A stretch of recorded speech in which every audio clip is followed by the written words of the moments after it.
تو جب تب ہوگا تو آپ بھی ہوں گے اور ہم بھی ہوں گے. کیا سمجھتے ہیں آپ کے 8 فروری کو الیکشن نہیں ہوں گے تو آپ کا تو اقدام پھر انشاءاللہ الیکشن کے لیے ہم کمپین چلائیں گے, تحریک چلائیں گے ملک بھر میں کہ الیکشن پاکستان کی ضرورت ہے, اور یہ پاکستان کا آئین کہتا ہے کہ الیکشن کروائے جائیں, تو اس پر کون مخالف ہے, کس کو کوئی مسائل ہے جب بجٹ پاس ہو چکا ہے. آپ کی جماعت پی ٹی آئی سے اتحاد ممکن ہے؟ دیکھیں ہماری جماعت کا ہر اس سے اتحاد ممکن ہے جو ہمارے نظریے کے اوپر آ جائے گا. سر تمام سیاسی جماعتیں شکوا نہ کر سیاد سے کہ کبھی کوئی قفس ٹوٹا نہیں فریاد سے. تو بس اتنی سی بات ہے. ٹھیک ہے, خود کہہ رہے ہیں نا موروثی سیاست وہ تمام پارٹیوں میں موجود ہے, وہ کہاں موجود نہیں ہے اگر آپ اس کی قدغن لگائیں. مسئلہ یہ ہے کہ موروثی سیاست کا رونا ایک طرف ہے, اس موروثی سیاست نے 40 سال میں, پچھلے 35-40 سال میں حکومتوں میں آ کر سندھ کو دیا کیا ہے, نتیجے پر بات ہوگی. موروثی ہو اور قوم کے حق میں ہو تو فائدہ مند ہے, اگر موروثی اور قوم کی قاتل ہو تو پھر آپ فائدہ مند ہے. تو ہم تو اس نتیجے پہ بولتے ہیں. 2018 میں فیئر نہیں تھے, پھر جو 2013 میں تھے وہ بھی فیئر نہیں تھے, پھر 2002 میں تھے وہ بھی فیئر نہیں تھے. یہ تو قوم کے ساتھ مذاق جاری ہے, لیکن انشاءاللہ اس دفعہ الیکشن بڑا ڈاڈا ہوگا, ہر کوئی اپنی بقا کا. رب العالمین والصلاة والسلام علی سید الانبیاء والمرسلین.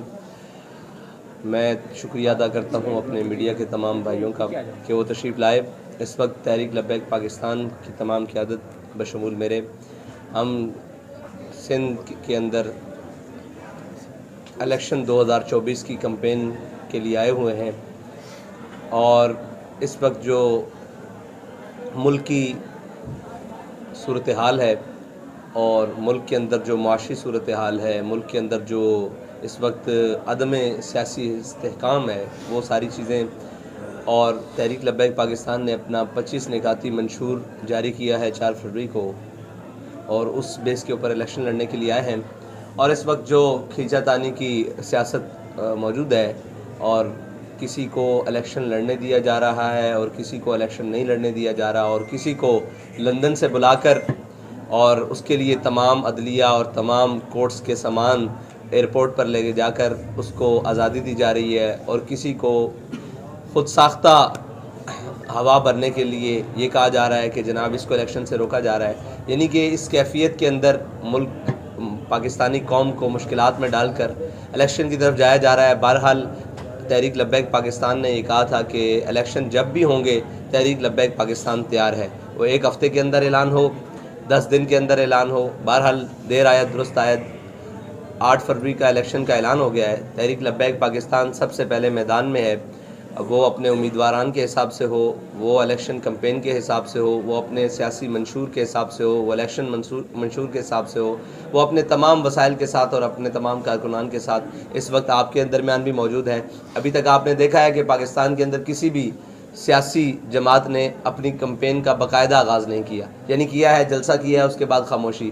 یعنی کہ وہ قوم کو یہ بتانا چاہ رہے ہیں کہ ہم بھی بین ہیں, الیکشن ہو رہے ہیں یا نہیں ہو رہے. تو ہم تو الحمدللہ پورے یقین کے ساتھ میدان میں ہیں کہ انشاءاللہ الیکشن جب بھی ہوں تحریک لبیک پاکستان تیار ہے, اور اپنے منشور کے ساتھ ان ظالموں کے خلاف, ان جابروں کے خلاف اور ان قوم کے لٹیروں اور ڈاکوؤں کے خلاف تحریک لبیک اپنے دستور, اپنے منشور اور اپنے نظریے کے ساتھ ہر وقت میدان عمل میں رہے گی.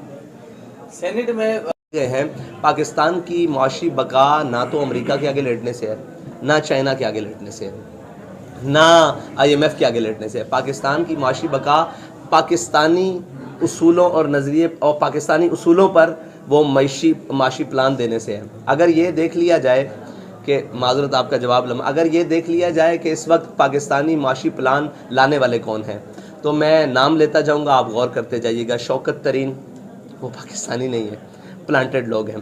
پھر اس کے بعد ہمارے اسٹیٹ بینک کا گورنر وہ پاکستانی نہیں ہے, مصر میں آپ کو پتہ ہے وہ کہاں سے آیا گیا ہے, پلانٹڈ ہے.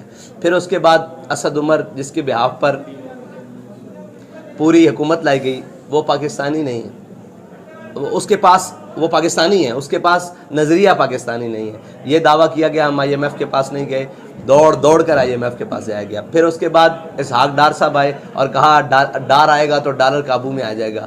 ڈار آیا تو ڈالر نے اڑان بھر لی جو آج تک قابو میں نہیں آئی.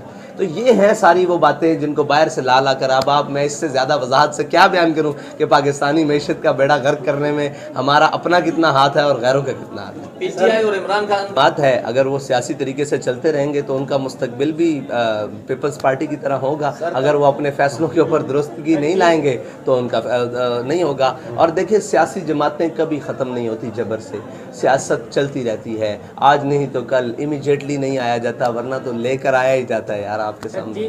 نے کہا کہ تا حیات نااہلی پر چیف جسٹس کا، تو ہم سے یہ سوال کیا جاتا ہے کہ آپ ایک کیوں نہیں ہوتے؟ سوال یہ ہے کہ پاکستان کے اندر چیف جسٹس اور اعلیٰ عدالت عالیہ جیسے کورٹ آف عالیہ جسے مطلب سپریم کورٹ کہا جاتا ہے، اس کے فیصلوں کو میں پچھلے کو مانوں یا اس کو؟ 5 سال پہلے تا حیات نااہلی کا فیصلہ آیا اور آج 5 سال نااہلی کا فیصلہ آ گیا، یعنی ایک الیکشن نہیں لڑ سکتے، اگلے الیکشن میں آپ آ جائیں گے۔ تو اس سے آپ کو صاف ظاہر نہیں لگ رہا کہ الیکشن سے روکنے کے لیے اور الیکشن لڑوانے کے لیے کیا کیا یہاں کیا جاتا ہے؟ قانون یہاں ایک فلیکسیبل ربڑ ہے، جو طاقتور آتا ہے اس کو کھینچ کے اپنے حق میں کر لیتا ہے، بس یہاں اس سے زیادہ ان کی کوئی حیثیت نہیں۔